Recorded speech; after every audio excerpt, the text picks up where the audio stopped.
Tutorials. Friends, थोड़ा सा time लग गया एक बार फिर से वीडियो लाने में, उसके लिए आप very very sorry for this inconvenience of the video. Friend थोड़ा सा बिजी था, थोड़ा सा वर्क चल रहा था, लेकिन बैक टू टॉपिक, क्योंकि ऑलरेडी भी हमने बायनोमियल थ्योरम का फर्स्ट पार्ट यानी कि इंट्रोडक्शन ऑफ 8.1 बायनोमियल एक्सपेंशन मैं ऑलरेडी डाल चुका हूँ। आई होप सबने वीडियो देखी होगी, ठीक है। और अपने कमेंट फ्रेंड्स रेगुलर रखें ताकि मुझे कोई भी डाउट आता है मुझसे शेयर करें। तो फ्रेंड्स, आज जो हमारा टॉपिक है ना वो बायनोमियल थ्योरम का है, लेकिन आपके पास जो हमारा second topic number 2 introduction exercise 8.2 general and middle terms, ठीक है। मतलब फ्रेंड्स बहुत ही इंटरेस्टिंग टॉपिक है, मतलब ये जनरल एंड मिडल टर्म्स। देखो ये चीज है ना, मतलब आपके सिलेबस में तो है, लेकिन इसके लिए आपके पास जैसे कंपटीशन एग्जाम है फिलहाल 6th को अपकमिंग एनडी एग्जाम भी सबको पता होगा। I hope good wishes always with you friends, आपके एग्जाम क्रैक हो, शुभकामनाएं बहुत बहुत ज्यादा। लेकिन अब जो, क्योंकि ये इसलिए टॉपिक इंपॉर्टेंट है कि आपके कंपटीशन में भी इसका टॉपिक काफी हद तक आपको एग्जाम में देखने को मिलेगा फ्रेंड्स, ठीक है। जितना हो सके ना इस चीज पे ध्यान से देखना, क्योंकि ये जो टॉपिक है ना जनरल टर्म का, ये बहुत इंटरेस्टिंग है। इसमें काफी क्वेश्चंस आप लोगों को वहां पर मिलने वाले हैं, ठीक है। देखो जनरल टर्म होती क्या है, आप सबने पढ़ी होगी, एपी पढ़ी है, उसकी जनरल टर्म भी आपने पढ़ी है a plus N minus one into D. ऐसे इसी तरह हम आगे पढ़ेंगे एपी जीपी, जीपी की जनरल टर्म भी होती है, लेकिन इसकी जनरल टर्म क्या है। देखो अगर मेरे पास कोई एक्सपेंशन है x प्लस ए की होल पावर है, सबको पता है, इसको अगर एक्सपेंड करो nc0 a की पावर है, nc1 a की power n minus one, sorry x आएगा, x की power n minus one a, और nc2 x की power n minus two a square up to dot dot dot ncn a raise the power n। ये होती है मेरे पास binomial expansion, सबको पता है। अब आप ये देखो, अगर मैं लिखूं यहां मेरे पास फर्स्ट टर्म कितनी है, nc0 x की पावर n है, सबको पता है।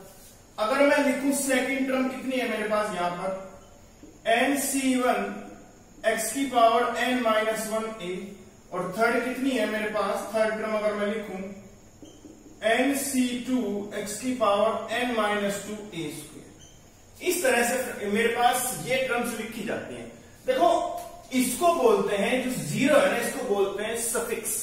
आप ये देखो जितना मेरे पास सफिक्स है ना वो टर्म से एक कम है, नोटिस करो। अगर मेरे पास सफिक्स 0 है तो टर्म फर्स्ट है, अगर मेरे पास सफिक्स 1 है तो मेरे पास टर्म 2 है, और अगर मेरे पास सफिक्स 3 है, अगर 2 है तो सफिक्स थर्ड टर्म है। अगर मेरे पास सफिक्स यहां पे 3 लिख दूं तो क्या होगा, x की power n minus 3 a cube, तो कितनी होगी मेरे पास, फोर्थ टर्म होगी। यानी कि जितना मेरे पास सफिक्स है ना टर्म उससे एक ज्यादा आ रही है। आई बात समझ में। अब ये देखो जो मेरे पास x की जो पावर है यानी कि x की जो इंडेक्स है n माइनस का सफिक्स है, और जो a की जो पावर है वो सिर्फ सफिक्स है। तो अगर मैं टर्म देखो, एक टर्म आपके पास सफिक्स से ज्यादा है, तो अगर मैं टर्म मान लो r प्लस 1 ले रहा हूं, यानी कि r प्लस 1 ts टर्म ले रहा हूं, तो मेरे पास सफिक्स कितना होगा, ncr नहीं होगा। क्यों, क्योंकि जितना आपके पास सफिक्स है वो टर्म से एक कम है। तो और कितना होगा मेरे पास, x n माइनस r, और a कितना होगा, जितना मेरे पास सफिक्स है। इसी को बोलते हैं general term of binomial theorem, general term of binomial theorem. बहुत ही इंटरेस्टिंग और very very important topic for competition as well as syllabus. सिर्फ आपको क्या रखना है, ये चीज आपको ऑलवेज माइंड में रखनी है कि अगर हमारे पास जनरल टर्म पूछा जाए बायनोमियल की तो आप इस फॉर्मूले को अपने माइंड में रखेंगे, रिमाइंड जरूर करना, ठीक है। ओके, ये थी बात जनरल टर्म की। लेकिन अब मैं बात करता हूं व्हाट इज मिडल टर्म। किसी बायनोमियल एक्सपेंशन की अगर हमें मिडल टर्म फाइंड करनी हो तो हम कैसे उसको प्रोसीड करेंगे। देखो सबको इतनी बात समझ में आई? किसी को कोई डाउट नहीं है? ओके, देखो ये मेरे पास जनरल टर्म की बात थी, ठीक है। जनरल टर्म्स को समझ मेरे ख्याल से किसी को कोई भी डाउट लगता है आप मुझसे शेयर करें, किसी को कोई भी डाउट लगता है। ओके, ये थी बात जनरल की। अब मैं बात करता हूं मिडल टर्म्स की। मिडल टर्म्स, देखो अगर मेरे पास कोई एक्सपेंशन x प्लस ए की पावर n है तो उसमें टर्म्स कितनी होगी? जितनी आपके पास इंडेक्स है ना उसमें एक प्लस कर दो, यानी कि n plus 1 terms are there in binomial expansion x plus a की होल पावर n। अब देखो मिडल टर्म्स मेरे पास दो टाइप में बढ़ती हैं, ठीक है। फर्स्ट केस मेरे पास क्या होता है, अगर आपके पास इंडेक्स है, अगर वो इवन है, अगर आपके पास वो इंडेक्स जो है अगर वो इवन है तो उसकी जस्ट वन मिडल टर्म आएगी। One middle term is there.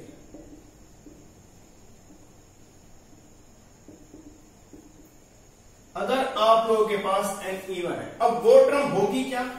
जितनी आपके पास इंडेक्स है उसका हाफ करें और उसमें +1 कर दें, TH। आई बात समझ में? जैसे अगर आप लोगों के पास x प्लस ए की होल पावर मान लो 8 है, मुझे निकालनी है, पहली बात तो 8 इवन है, इसकी एक मिडिल टर्म निकलेगी, वो कौन सी निकलेगी? तो क्या करेंगे आप लोग, 8/2 + 1 कितना आ गया? 5, यानी कि आपको उसकी 5th टर्म फाइंड करनी है। आई बात समझ? अभी निकाल लेंगे, देखना कैसे निकालते हैं। सबको मेरी इतनी बात समझ में आ गई? किसी को कोई डाउट तो नहीं है? अब बात करते हैं, अगर आप लोगों के पास second case n is odd हो तो मेरे पास उसमें आती है दो मिडल टर्म्स। दो मिडल टर्म्स आर देयर। अगर आप लोगों के पास n ओड आ रहा है तो आपके पास दो मिडल टर्म आएंगी। वो कौन कौन सी होंगी? सबसे पहली चीज n + 1/2 और दूसरी होगी n + 1/2 + 1। किसी को कोई डाउट? n + 1/2 और जितनी आपके पास निकली है उसमें एक प्लस कर दीजिए। जैसे अगर आपके पास x प्लस a की होल पावर 7 है, कितनी मिडल टर्म्स आएंगी? दो। कैसे चला पता? क्योंकि इंडेक्स जो है वो क्या है, आप लोगों के पास ओड है, तो उसकी दो मिडल टर्म आप लोगों के पास निकल के आने वाली है। अब देखो कौन कैसे निकालेंगे हम? 7 + 1/2 और 7 + 1/2 + 1। 7 और 1 8, 8/2 4, ये भी 4 होगा, 4 + 1 5, यानी कि 4th एंड 5th टर्म आप लोगों को निकालनी है। देखो इसको है ना आप और थोड़ा सा सिंप्लीफाई करके भी लिख सकते हैं। एलसीएम ले लो, n + 3/2 भी आप लोग इसको बोल सकते हैं। तो अगर मैं 7 कर रहा हूं, 7 + 1 8/2 4, 7 + 3/2 10/2 5, यहां से भी आप लोगों के पास 4th एंड 5th टर्म निकल के आने वाली है, अगर आप लोगों के पास n ओड है तो। किसी को कोई डाउट? सबको समझ में आया? अब निकालते कैसे? देखो निकालने के लिए हमारे पास ये फॉर्मूला जनरल टर्म का ही अप्लाई होने वाला है, क्योंकि यही चीज है जो सारे क्वेश्चंस को सोल्व करेगी, ठीक है। जैसे अगर हमारे पास मान लो x + a की 7 पावर है, हमें इसकी भाई दो मिडल टर्म आई है, 4th और 5th। अब 4th का मतलब क्या है? मुझे लिखना है इस फॉर्मूले में r, इसको कैसे लिखूंगा मैं? 3 + 1। ओके, अब कितना है मेरे पास n? 7c3, x कितना है? x, n - r, n कितना है इसमें? 7 - r कितना है? 3, और a कितना है? a की पावर 3। आई बात समझ में? अगर आपको 7c3 की वैल्यू निकालनी हो, कैसे निकालोगे? ये वाला फॉर्मूला है ना। n कितना है? 7, n - r, 7 - 3 4 इंटू में r। अब इसको अगर मैं एक्सपेंड करूं, 7 6 5 4, ये कैंसिल, इसके कितनी होती है? 3 × 2 6, 7 5 35। 35 आप लोगों के पास 7c3 और 7c4 की वैल्यू होती है। x की कितनी आ गई? 4 और a की किसी को डाउट? अगर आपको फिफ्थ टर्म निकालनी हो तो फिफ्थ कैसे निकालेंगे? 4 + 1 7c4 x की पावर 3 और a की पावर भी 4, सेम वैल्यू आएगी 35 x की पावर 3 a की पावर 4। ये दोनों क्या है? Middle terms if n is 7 odd। इसी तरह फ्रेंड्स आप इवन के लिए भी अपने आप निकाल सकते हैं, उसकी एक मिडल टर्म निकलने वाली है, ठीक है। अब है एक बहुत ही इंपॉर्टेंट चीज, टर्म ऑफ इंडिपेंडेंट वेरिएबल। देखो बहुत ही इंटरेस्टिंग टॉपिक है, बहुत ही interesting. Term of independent variable क्या होता है? टर्म ऑफ इंडिपेंडेंट वेरिएबल, अब ये क्या चीज है? देखो इसमें इंडिपेंडेंट वेरिएबल का मतलब क्या है? अगर मैं आपको एक बायनोमियल एक्सपेंशन दूं, ये देखिए, इसमें जो वेरिएबल है वो क्या है? x है। मुझे इसमें वेरिएबल x दिखाई दे रहा है, जोन सा आपके पास वेरिएबल है उसी हिसाब से ये क्वेश्चन सोल्व होगा। इंडिपेंडेंट का मतलब क्या है? आपके पास जो आंसर आएगा ना उसमें x या फिर जो भी वेरिएबल है वो नहीं होना चाहिए।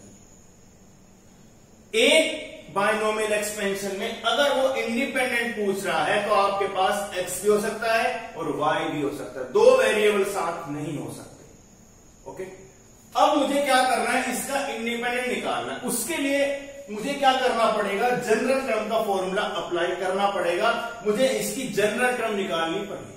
अब वो निकालूंगा कैसे? मैं r+1, इसमें मुझे क्या है? मुझे इंडेक्स तो पता है, मुझे r नहीं पता, तो मैं r को r लेके चलूंगा। जनरल टर्म में r रखा, r का मतलब क्या है? जो इसका सफिक्स है वो सेम रहता है। तो 12cr, x कितना है? x की पावर 12 - r।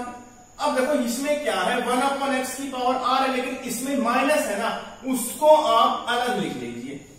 जो भी माइनस, अगर ये माइनस का है तो आपको उसको अलग लिखना है, और ये 1/x की पावर r ऐसे लिखी जाएगी, ठीक है।